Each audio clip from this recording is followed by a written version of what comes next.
For more than 1,000 years, there's been this incredible network of trails that crisscrosses all of Europe, all funneling millions and millions of people toward one single spot in northwestern Spain. We're talking about the Camino de Santiago, of course. It's a cultural, spiritual, and historical artery that literally shaped the continent. So how on earth did a simple path become such a force of history? Well, let's dive in and find out. To give you a sense of its scale today, just get this. In 2018 alone, the Cathedral of Santiago de Compostela officially welcomed over 327,000 pilgrims. And they came from every single corner of the globe, walking, cycling, some even on horseback, each on their own totally unique journey. So that's the big question, isn't it? How did this happen? How did a path that was forged way back in the Dark Ages become this 21st century global phenomenon? Well, to really get it, to understand its popularity now, we have to travel way, way back, about 1,200 years, to its legendary and, frankly, almost unbelievable origins. Okay, so the whole story, everything, really hinges on one person, Saint James the Greater, one of Jesus's 12 apostles. The tradition says that way back in the 1st century, his mission was to spread the word in the most remote Roman province he could get to, Galicia, which is basically the Iberian Peninsula. And here's where the legend really starts to take off. After not having a ton of success in Spain, James goes back to Jerusalem, and he's martyred there in 44 CE. But that's not the end of his story. Oh no, it's just the beginning. See, his disciples, a couple of guys named Theodore and Athanasius, they supposedly recovered his body and set off on this absolutely miraculous journey. This journey has a name, the Translatio. The story goes they sailed in a rudderless boat made of stone, guided only by angels, all the way back to the Galician coast. When they got there, they had to face these mythical trials set by a local pagan queen named Lupa. They tamed wild bulls just by making the sign of the cross. They defeated a dragon. These were all symbolic, right? It was this new Christian faith triumphing over the old pagan beliefs. And then? Discover 2 cozy Airbnb stays in the heart of Sarria, perfect for relaxing before or after your Camino journey. Nothing. After the apostle was buried in this remote forest, the location of his tomb was just forgotten. I mean, completely lost. For almost 800 years, while the Roman Empire fell and new kingdoms rose, the apostle's remains just lay there, hidden from the world. That long silence was finally broken around the year 813. A local hermit, a guy named Pelayo, started telling people he was seeing these strange lights in the forest, kind of like a field of stars on the ground, and he could hear angelic music. He told the local bishop Teodomiro, who, probably a bit skeptically, went to investigate, and what did he find? He unearthed an ancient tomb with 3 bodies inside, and he declared right then and there that it was St. James and his 2 loyal disciples. News of this incredible discovery reached King Alfonso II of the small Christian kingdom of Asturias.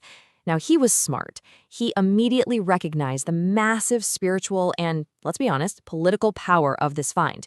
He traveled all the way from his capital in Oviedo to see the relics for himself, and in doing so, he became the very first official pilgrim. That route he took? We now call it the Camino Primitivo, or the original way. He ordered a small church to be built on the site, which he named Campos Stellae, the Field of Stars, which over time became the name we all know today, Compostela. And this discovery didn't just stay a local secret. No way. It basically lit a fire across all of Europe, which brings us to the Camino's golden age. We're talking the 11th to the 13th centuries, when this path transformed into a literal superhighway of the medieval world. The numbers are just staggering for that time. At its absolute peak, some historians think that up to 500,000 pilgrims walked the way every single year. 500,000! This put Santiago right up there with Rome and Jerusalem as one of the 3 great pilgrimages of Christendom. It was like a river of humanity flowing across the entire continent. So you gotta ask, what would drive someone to take on such a long, dangerous journey? Well, the reasons were incredibly powerful. A lot of people were seeking what's called a plenary indulgence, which was basically a spiritual get-out-of-jail-free card that promised total forgiveness for all your sins. For others, it was literally their judicial sentence. A judge might sentence a criminal to walk the Camino. Some were desperate for a miracle, for healing. But for most, it was just a profound, powerful act of faith. Now, you don't get a movement on this scale by accident. You can't just have 500,000 people walking across Europe without some serious support. It took the combined power of the era's greatest institutions, the crown, the papacy, powerful monastic orders, all investing a ton of resources to make the journey not just possible, but survivable. You can think of it as a three-part support system. First, you had the Benedictine monks, especially from the powerful Abbey of Cluny, who set up this amazing chain of monasteries and hospitals to provide food, shelter, and medical care. Second, you had people who became saints, like Domingo de la Calzada, who were basically civil engineers, dedicating their lives to building bridges and paving roads. And third, around 1140, the Codex Calixtinus appeared. This was literally the world's first travel guide, telling pilgrims which routes to take, where the best sanctuaries were, and even warning them about local scams to watch out for. But of course, this golden age couldn't last forever. The Camino didn't just end overnight. It was more like a slow, painful decline. A death by 1,000 cuts over several centuries, all brought on by a perfect storm of historical crises. First up, the 14th century. You've got the Black Death wiping out a huge chunk of Europe's population and constant warfare making travel incredibly dangerous. Then boom, the 16th century brings the Protestant Reformation, which basically called pilgrimages and relics idolatry. That completely shut off the flow of pilgrims from Northern Europe.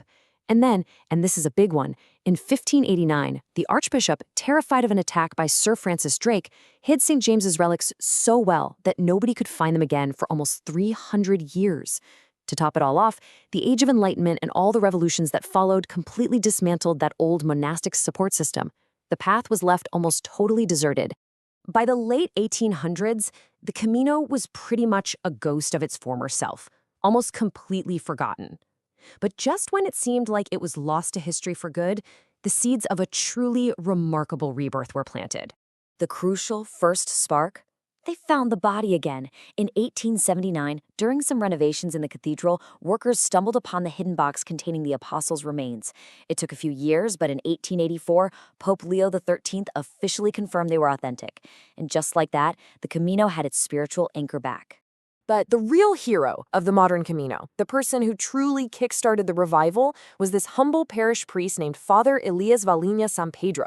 In the 1980s, he just got fed up with seeing the ancient route literally disappearing into the landscape. So he took matters into his own hands. He got in his car, drove the whole route, and started marking the way with cans of yellow spray paint, creating those iconic yellow arrows that guide millions of pilgrims to this day.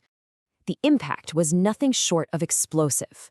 Look at this. In 1985, only about 1,200 pilgrims were recorded.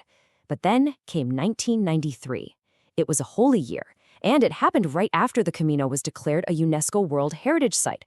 The numbers skyrocketed to almost 100,000 people, and by 2018, it had more than tripled again. The comeback was real. And that brings us right back to where we started. The Camino didn't just survive, it is thriving, more popular than it's ever been. So why? What is its enduring power? Well, it seems that while the path itself hasn't changed, the reasons for walking it have completely evolved for our modern times.